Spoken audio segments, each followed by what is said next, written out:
Bienvenue dans cette nouvelle analyse. Bon, on plonge directement dans le vif du sujet. Aujourd'hui, on décortique de récentes données immobilières pour comprendre un truc super important, pourquoi écouter les conseils de prix de la personne qui habite juste à côté, même si ses burgers sur le barbecue sont exceptionnels, eh bien, c'est pas la meilleure idée. En fait, en 2026, ça pourrait même être une erreur extrêmement coûteuse pour les propriétaires. Quand on s'apprête à faire la plus grosse transaction financière de sa vie, se fier aux légendes urbaines de banlieue, ça peut coûter vraiment cher.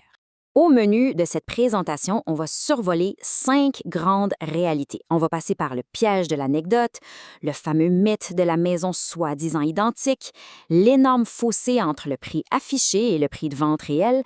On va aussi regarder les facteurs cachés du marché pour finalement comparer l'expertise humaine face aux algorithmes. C'est parti! Alors, section numéro 1, le piège de l'anecdote. On va commencer avec un scénario hyper classique. Un vrai piège psychologique dans lequel tellement de vendeurs tombent chaque printemps. On a tous déjà entendu, ou du moins imaginé cette scène-là. On est en train de tailler la haie, on sort les poubelles, et là, le voisin s'approche avec un grand sourire pour donner son avis. Une opinion pas du tout sollicitée en passant. L'histoire classique du gars qui se vante d'avoir vendu à un prix de fou en un temps record, c'est super séduisant. C'est exactement le genre d'histoire qu'on a tellement envie de croire quand vient le temps de mettre sa propriété sur le marché. Sauf que le contraste entre ces deux mondes est frappant. D'un côté, on a l'anecdote de barbecue. Bon, c'est gratuit, c'est super flatteur pour l'ego, et sur le coup, ça semble même logique. Mais au fond, ça reste une opinion complètement superficielle. De l'autre côté, on a la force de frappe de 30 ans d'expérience sur le terrain. Il y a vraiment tout un monde entre une petite jasette décontractée et une véritable stratégie de vente professionnelle. Une stratégie qui, elle, est basée sur des faits concrets, avec un seul but en tête, naviguer dans le marché complexe de 2026 pour maximiser le profit net réel. Celui qui va vraiment finir dans les poches à la fin de la transaction. On passe à notre deuxième point, le mythe de la maison identique. C'est le moment de défaire l'argument numéro 1 des vendeurs amateurs. L'illusion totale, c'est de croire que deux maisons construites la même année restent pareilles avec le temps. Mettons qu'on prend deux maisons bâties par le même entrepreneur, disons en 1994. Eh bien, elles n'ont plus rien de comparable aujourd'hui. En 2026, les acheteurs sont éduqués, ils sont exigeants et croyez-moi, ils remarquent les détails cachés. On parle d'une toiture flambant neuve d'un bar contre un air climatisé qui rend l'âme de l'autre. On compare un sous-sol refait à neuf avec de super beaux matériaux durables face à de vieux tapis défraîchis de 94, sans compter l'orientation du soleil ou toutes ces grosses rénovations invisibles comme la plomberie et l'isolation. C'est ça, la vraie valeur d'une propriété. Bref, la différence est là. L'amateur ou le gentil voisin, il s'arrête au nombre de briques sur la façade. Il regarde la peinture, la cosmétique. Mais un professionnel chevronné, lui, il analyse ça avec une profondeur chirurgicale. Il regarde la structure au complet et repère les faiblesses qui pourraient carrément faire dérailler une vente et surtout, il évalue le vrai rapport de force pour les futures négociations. Ce qui nous amène à la troisième section, le prix affiché contre le prix vendu. Autrement dit, le rêve versus la réalité. C'est super tentant d'ouvrir une application comme Centris pour voir à combien les gens du coin affichent leur maison et s'en servir comme point d'ancrage. Mais attention, le prix affiché, c'est juste un souhait, une ambition. De l'autre côté, on a la dure réalité du prix de vente. Ce prix-là, il est dicté par une seule chose, ce que le marché est réellement prêt à payer à ce moment précis, en fonction des taux d'intérêt et de l'inventaire disponible. C'est le jour et la nuit. Et voici ce qui arrive quand on se trompe. Si la maison est affichée à un prix irréaliste, basé sur les potets du quartier, elle va probablement stagner. Quand on atteint le cap fatidique des 60 jours sur le marché, ouf, c'est là qu'un phénomène psychologique redoutable s'installe. La maison se fait stigmatiser.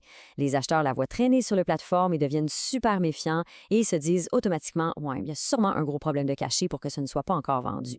Et c'est là qu'intervient notre section 4, les facteurs cachés du marché, ces fameux éléments macroéconomiques que les algorithmes et nos chers voisins oublient complètement. Ce chiffre-là est tellement intéressant. Il représente l'impact financier d'un mauvais voisinage. Oui, on appelle ça un effet fantôme. Des études récentes montrent que des irritants locaux peuvent faire chuter la valeur d'une maison de 10 à 20 %.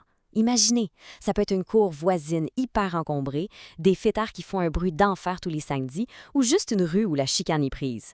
Bien sûr, personne ne va admettre que son propre comportement détruit la valeur du quartier, mais sur le marché, cet impact financier est brutalement réel.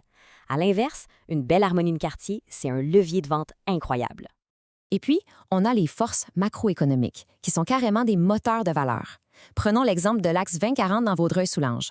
On y voit l'ouverture imminente d'un nouvel hôpital régional, ce qui crée 3200 emplois directs. C'est pas juste un petit détail, ça. C'est un véritable séisme économique qui vient complètement changer le profil des gens qui veulent s'acheter une maison dans la région.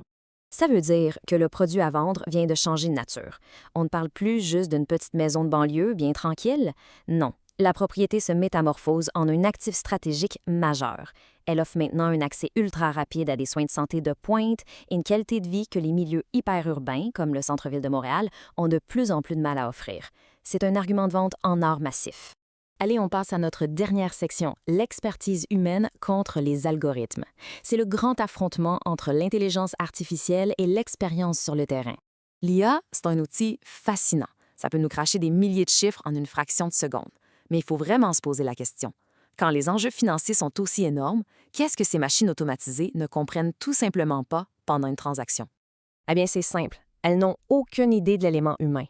L'IA ne connaît pas les particularités hyper pointues des règlements municipaux sur les fosses septiques à Saint-Lazare. Elle est incapable d'évaluer la différence émotionnelle et financière entre un beau comptoir en quartz et un vieux stratifié de base.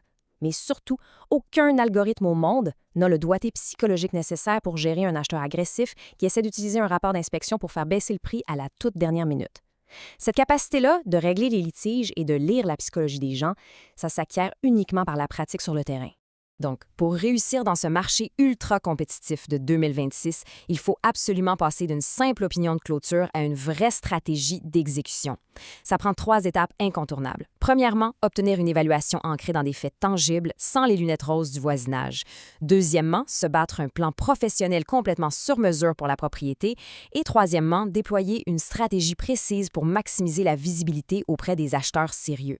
Pour conclure cette analyse, voici la vraie réflexion à faire. Quand vient le temps d'encaisser le plus gros investissement de sa vie, est-ce qu'on préfère jouer à la loterie en se fiant à une petite anecdote entendue de l'autre bord de la haie, ou est-ce qu'on choisit de sécuriser son patrimoine avec la précision chirurgicale de 3 décennies d'expertise? Ça, c'est la vraie question qui se pose.